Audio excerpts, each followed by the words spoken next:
ಹಾಗೂ ನಮ್ಮ ಮಾಧ್ಯಮ ಸ್ನೇಹಿತರೆ, ಈ ಒಂದು ಕಾರ್ಯಕ್ರಮವನ್ನು ಇಡೀ ಜಿಲ್ಲೆಯ ಎಲ್ಲ ತಾಲೂಕು ಕೇಂದ್ರಗಳಲ್ಲಿ ಇವತ್ತು ನಮ್ಮ ಪಕ್ಷದ ಆಶ್ರಯದಲ್ಲಿ ನಡೀತಾ ಇದೆ.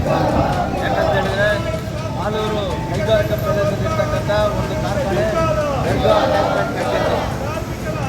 ಬೆರ್ಗಾ ಅಟ್ಯಾಚ್ಮೆಂಟ್ ಫ್ಯಾಕ್ಟ್ರಿ ಅಂತ ಹೇಳಿದ್ರೆ ಭಾಳ ಜನರಿಗೆ ಇವತ್ತು ಗೊತ್ತಿರಲ್ಲ, ಅದು ಜಿಲ್ಲೆಯವರಿಗೆ ಗೊತ್ತಿರಲ್ಲ.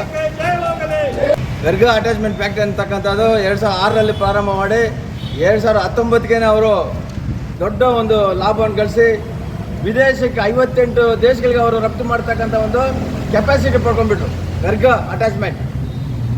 ಆವಾಗ ಕೇವಲ 182 ಜನ ಇದ್ದರು. ಆ ಬೆರ್ಗಾ ಏನು ತಯಾರು ಮಾಡ್ತಾಯಿದೆ ಅಂತ ಹೇಳಿದ್ರೆ, ಇವತ್ತು ಬುಲ್ಡೋಸರ್ಸ್ ಬೇಕಾಗಿರ್ತಕ್ಕಂಥ ಎಕ್ಸವೇಟೆಡ್ ಬಕೆಟ್ಸು, ರಿಪ್ಪರ್ಸು, ಕಪ್ಲರ್ಸ್ ಮತ್ತು ಇನ್ನೂ 200ರಿಂದ 1200ವರೆಗೂ ಕೂಡ ಇವತ್ತು ಬೇರೆ ಬೇರೆ ಪಾರ್ಟ್ಸ್ ಇವತ್ತು ತಯಾರು ಮಾಡ್ತಕ್ಕಂಥ ಒಂದು ಕಾರ್ಖಾನೆ, ಚಿಕ್ಕ ಕಾರ್ಖಾನೆ. ಎಷ್ಟು ಲಾಭ ಬಂತು ಅಂತ ಹೇಳಿದ್ರೆ, ಬೆರ್ಗಾ 1 ಹೋಗಿ ಬೆರ್ಗಾ 2, ಬೆರ್ಗಾ 3 ಕೂಡ ಮಾಡಿಬಿಟ್ರು. ಒಂದು ಫ್ಯಾಕ್ಟ್ರಿ 3 ಫ್ಯಾಕ್ಟ್ರಿ ಆಗಿಬಿಡ್ತು. ಅಷ್ಟು ವಿದೇಶಗಳಿಗೆ ಕಳಿಸಿ ಅವರು ಲಾಭ ಪಡ್ಕೊಂಡ್ರು. ಆದರೆ ಏನು ಮಾಡಿಬಿಟ್ರು, ಇವತ್ತು 3 ಫ್ಯಾಕ್ಟ್ರಿ ಓಪನ್ ಮಾಡಿದ್ರೆ ಫಸ್ಟ್ ಫ್ಯಾಕ್ಟ್ರಿ ಏನು ಬೆರ್ಗಾ 1 ಇದೆ, ಅದರಲ್ಲಿರ್ತಕ್ಕಂಥ 182 ಜನ ಕಾರ್ಮಿಕರ ಪೈಕಿ ಏನು ಇವತ್ತು ಬೇರೆ ಬೇರೆ ಆಸೆ ಆಮಿಷನ್ ತೋರಿಸಿ ಒಬ್ಬೊಬ್ಬರೇ ಮನೆ ಕಳಿಸ್ಬಿಟ್ರು. ಅದು ಕೊಡ್ತೀವಿ, ಇದು ಕೊಡ್ತೀವಿ, ನೀವು ಬೇರೆ ಕಡೆ ಕೆಲಸ ಕೊಡ್ತೀವಿ, ಬೆರ್ಗಾ 2ನಲ್ಲಿ ಕೊಡ್ತೀವಿ, 3ನಲ್ಲಿ ಕೊಡ್ತೀವಿ ಅಂತೇಳಿ ಅವರೆಲ್ಲ ಏಮಾರ್ಬಿಟ್ರು, ಹೋಗ್ಬಿಟ್ರು. ಕಡೆಗೆ ಉಳಿದಿದ್ದು 81 ಜನ. ಏನು ಮಾಡಿ 81 ಜನ ಹೋಗಿಲ್ಲ ಅನ್ನೋ ಒಂದು ಕಾರಣದಿಂದ ಬೆರ್ಗಾ ಆಡಳಿತ ಮಂಡಳಿ ಏನು ಒಂದು ಟ್ಯಾಕ್ಟಿಸ್ ಮಾಡ್ತಾ ಅಂತ ಹೇಳಿದ್ರೆ, ಕುತಂತ್ರ ಮಾಡ್ತಾ ಅಂದರೆ, ಆ ಒಂದು ಪ್ಯಾಕಿಂಗ್ ಮುಗಿಸ್ಬಿಟ್ಟು ಇಲ್ಲೇನು ತಯಾರಾಗ್ತದೆ ಬಕೆಟ್ಸು, ಕಪ್ಲರ್ಸು ಇದೆಲ್ಲ ಏನು ತಯಾರಾಗ್ತದೆ ಅದನ್ನು ಬೆರ್ಗಾ 2 and 3 ಬಿಟ್ಬಿಟ್ರು.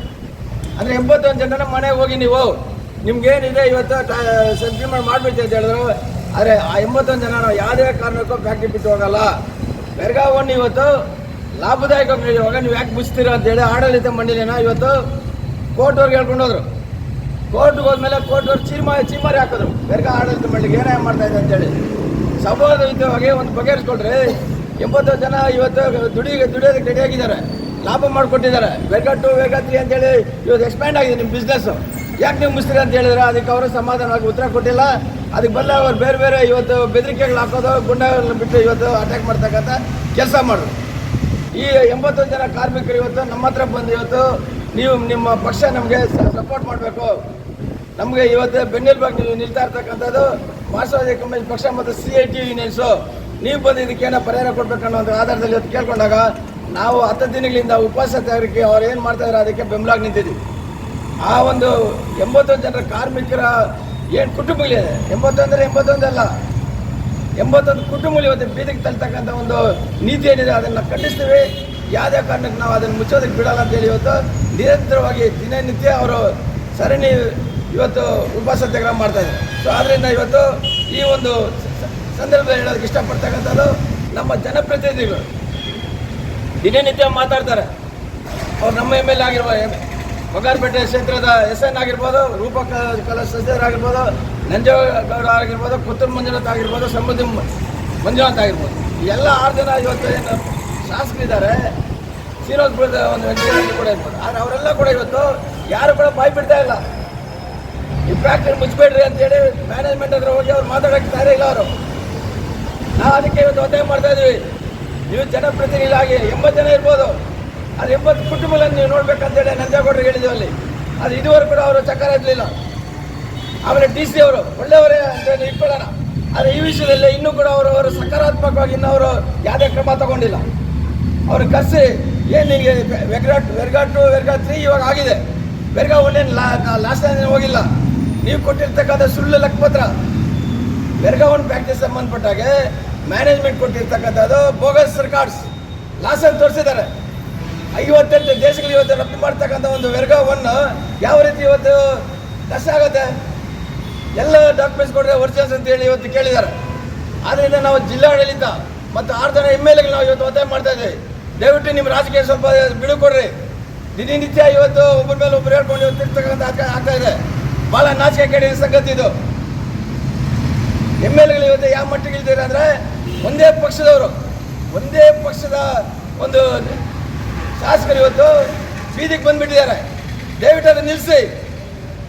ಇವತ್ತು ನಿಮ್ಗೆ ಓಟ್ ಹಾಕಿರ್ತಕ್ಕಂಥದ್ದು ನೀವು ಕಚ್ಚಾಡೋದಕ್ಕಲ್ಲ. ಜನರ ಸಮಸ್ಯೆ ತಗೊಳ್ರಿ.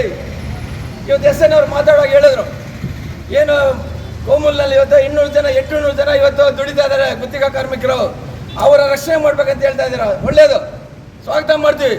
ನೀವು ಇವತ್ತು 800 ಜನ ಕಾರ್ಮಿಕರ ಬಗ್ಗೆ ಕಾಳಜಿ ತೋರಿಸಿರ್ತಕ್ಕಂಥ SN ಅವರು ನಾವು ಸ್ವಾಗತ ಮಾಡ್ತೀವಿ. ಅದೇ ರೀತಿಯಾಗಿ ಇವತ್ತು KJP ಬಂಗಾರಪೇಟೆ ಅವರು ಕೂಡ ಇದ್ದಾರೆ. ಅದರಲ್ಲಿ 80 ಜನ ಕಾರ್ಮಿಕರ ಪೈಕಿ ಬೀದಿಗೆ ಬಂದಿರ್ತಕ್ಕಂಥ ಕಾರ್ಮಿಕರ ಪೈಕಿ ಇವತ್ತು ನಮ್ಮ ಬಂಗಾರಪೇಟೆ KJP ಅವರು 20 ಜನ ಇದ್ದಾರೆ. ಅವಾಗ ನಿಮ್ಗೆ ಜವಾಬ್ದಾರಿ ಇಲ್ವಾ? ಗ್ರೂಪ್ಗಳಾಗಿ ಜವಾಬ್ದಾರಿ ಇಲ್ವಾ? SN ಅವ್ರಿಗೆ ಜವಾಬ್ದಾರಿ ಇಲ್ವಾ ಅಂತ ಹೇಳಿ ಪ್ರಶ್ನೆ ಇವತ್ತು ನಾವು ಕೇಳ್ತಾ ಇದ್ದೀವಿ. ಆದ್ದರಿಂದ ಇವತ್ತು MLAಗಳು ದಯವಿಟ್ಟು ನಿಮ್ಮ ರಾಜಕೀಯ ಸ್ವಲ್ಪ ಬಿಡು ಕೊಟ್ಟು ಏನು 81 ಜನ 10 ದಿನದಿಂದ ಉಪವಾಸ ಸತ್ಯಾಗ್ರಹ ಮಾಡ್ತಾ ಇದ್ದಾರೆ, ಅವ್ರ ಬಗ್ಗೆ ಸ್ವಲ್ಪ ಗಮನ ಕೊಡ್ರಿ. DC ಅವ್ರಿಗೆ ಸ್ವಲ್ಪ ಒತ್ತಡ ಏರಬೇಕು. ಆ ಮ್ಯಾನೇಜ್ಮೆಂಟ್ ಏನು ಇವತ್ತು ಬೋಗಸ್ ರಿಕಾರ್ಡ್ಸ್ ಕೊಟ್ಟಿದ್ದಾರೆ, ಅವ್ರಿಗೆ ನೀವು ಇವತ್ತು ಲೆಫ್ಟ್ ರೈಟ್ ತಗೋಬೇಕು.